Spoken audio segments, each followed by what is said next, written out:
Welcome to ಸಸ್ಯ connection. I am Krishna from Bangalore.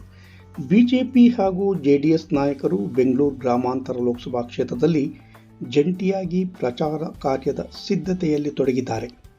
ಎರಡೂ ಪಕ್ಷದ ಅಪಾರ ಸಂಖ್ಯೆಯ ಕಾರ್ಯಕರ್ತರು ಸಭೆಗಳಲ್ಲಿ ಭಾಗವಹಿಸಿ ಕಾರ್ಯಕ್ರಮವನ್ನು ಯಶಸ್ವಿಗೊಳಿಸುತ್ತಿದ್ದಾರೆ.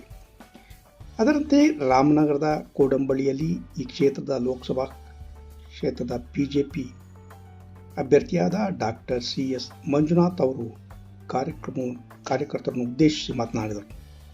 ಈ ಸಂದರ್ಭದಲ್ಲಿ ವಿಧಾನ ಪರಿಷತ್ ಸದಸ್ಯ ಸಿ.ಪಿ. ಯೋಗೇಶ್ವರ್ ಹಾಗೂ ಜೆಡಿಎಸ್ ಯುವ ಮುಖಂಡರಾದ ನಿಖಿಲ್ ಕುಮಾರಸ್ವಾಮಿ ಉಪಸ್ಥಿತರಿದ್ದರು.